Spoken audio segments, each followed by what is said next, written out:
pagi pemirsa, apa kabar Anda hari ini? Berjumpa kembali dalam Berita Mataram hari ini. Jumlah berita penting dan menarik lainnya telah kami siapkan untuk Anda dan berikut diantaranya. Diduga karena arus pendek listrik, 2 los toko di Mataram ludes terbakar. Diduga hendak berpesta narkoba, 6 pria dan wanita di Mataram diringkus polisi.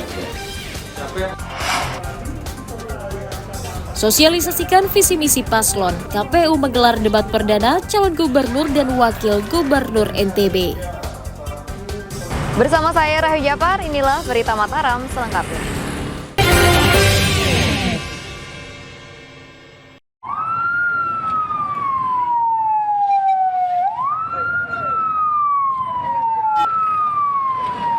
Diduga akibat arus pendek listrik, 2 unit toko di Jalan Gajah Mada, Kelurahan Pagesangan Mataram ludes terbakar pada Rabu malam. Kencangnya tiupan angin menyebabkan api dengan cepat berkobar dan menimbulkan kepanikan warga sekitar. Toko berisi helm dan parfum tersebut terbakar saat pemiliknya hendak menutup toko. Sebanyak 3 unit mobil pemadam kebakaran dikerahkan untuk menjinakkan api. Sekitar 1 jam kemudian, api berhasil dipadamkan. Besarnya kobaran api membakar hampir seluruh bangunan dan semua isinya tanpa terkecuali. Dari keterangan pemilik toko, percikan api terlihat pada kabel yang berada di bawah kardus helm, kemudian langsung memicu kebakaran. Kejadian ada sudah percikan api dari mana?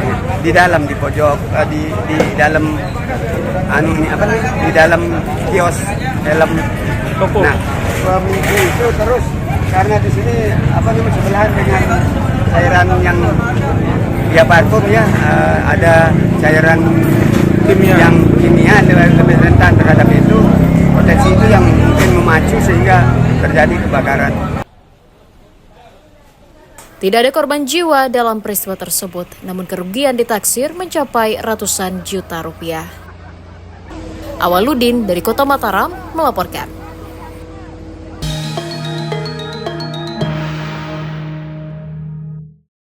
Gubernur dan Wakil Gubernur Nusa Tenggara Barat tahun 2024 yang saya hormati,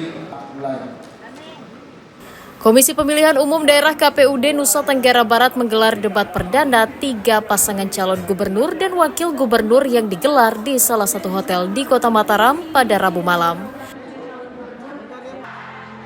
Debat dihadiri ratusan tim pendukung paslon dan simpatisan partai pendukung. Tak hanya menyampaikan visi misinya, pasangan calon juga saling beradu argumen tentang tema debat yang mengusung tema transformasi birokrasi dan pelayanan publik. Debat diikuti oleh 3 pasangan calon, yakni Siti Rohmi Jalilah Musyafirin, Zulkifli Mansyah Suhaili Fadil Thohir, dan lalu Muhammad Iqbal Indah Damayanti Putri. Meskipun berjalan lancar tanpa kendala, namun KPU menyoroti riuhnya pendukung paslon yang dikhawatirkan mengaburkan tujuan debat untuk memperkenalkan visi misi kepada masyarakat. Bila berjalan tertib pelaksanaannya, nah mudah-mudahan ke depan kita masih bisa meningkatkan lebih tertib sehingga visi misi dari pasangan calon itu bisa terdengar secara utuh ya oleh pemirsa, tidak dihalangi atau diganggu oleh teriakan-teriakan yang tidak perlu seperti itu. Nah, penyampaian dari pasangan calon ini kita harapkan ke depan itu lebih dalam secara materi. KPU mengaku akan mengevaluasi jalannya debat berikutnya agar lebih tertib dan para paslon bisa menyampaikan ide dan gagasannya dengan jelas. Dari Kota Mataram, Emi Kusuma melaporkan.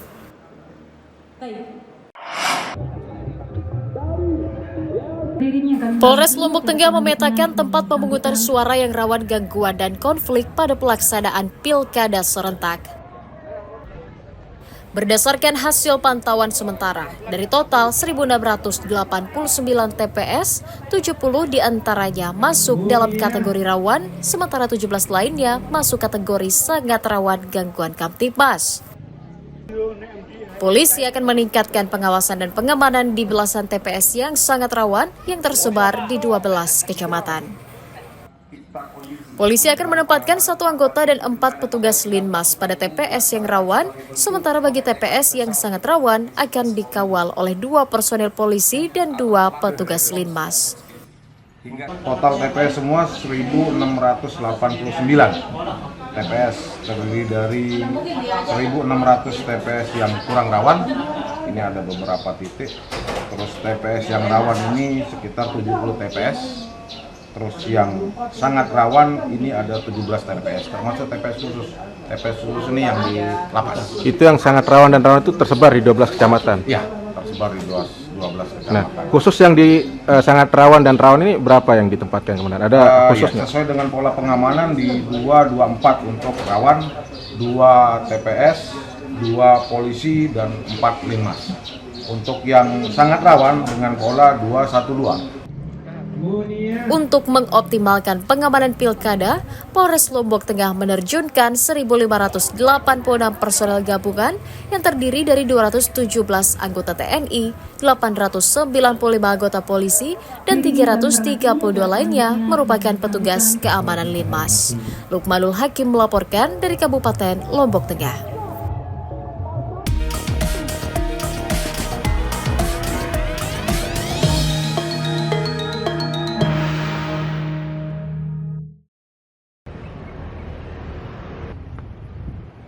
Ribuan warga di Kabupaten Lombok Tengah antusias berangkat ke luar negeri untuk menjadi pekerja migran selama tahun 2023 lalu. Dinas Tenaga Kerja dan Transmigrasi mencatat, pada tahun lalu sebanyak 10.840 orang ke luar negeri untuk menjadi TKI. Pemda juga mencatat tingginya animo warga untuk menjadi CPMI merupakan peringkat keempat tingkat nasional setelah Kabupaten Indramayu, Lombok Timur, dan Cilacap. Pilihan warga memilih menjadi CPMI diduga karena faktor ekonomi dan minimnya lowongan pekerjaan di daerah. Semua kita harus bertanggung jawab terhadap pemerintah. Kan itu dulu akar masalahnya dulu yang dicari. Bukan persoalan orang kemudian mau nggak enak lah kerja di luar itu, jauh dari sana keluarga. Ya. Tapi kalau itu meningkat signifikan dari tahun ke tahun dan kita peringkat ke-6 nasional, maka seharusnya pemerintah daerah itu sudah red alert. You bisa periksa dengan detail, ini camat ngapain, kepala desa ngapain. Itu aja. Tetapi pemerintah Kabupaten Lombok Tengah juga harus berpikir keras, ini orang mau dikasih kerjaan apa. Soft skill, hard skill kita itu kan harus diperiksa. Ini orang bisanya apa? Menyikapi hal itu, legislator mendesak pemerintah daerah menyiapkan lapangan kerja agar dapat merekrut SDM lokal. Kalau alasan saya dengar memang faktor itu, karena cita-cita juga, maksud saya. Begitu ada keluarganya bangun rumah, pulang ke Indonesia. Oh, itu motivasi. Iya. Karena sorry dari sopir ya, Ustadz kadang-kadang ya sopir. Jadi apa yang penting bisa untuk keluarga ya upgrade hidupnya. Meningkatkan ekonomi keluarga. Rata-rata itu karena memang Ekonomi. Terutama ke Malaysia yang sawit. Tapi kalau yang ke Timur Tengah setelah kita wawancara, ke Hong Kong apa aja ada. Taiwan. Rata-rata ya masih ada beberapa tuh.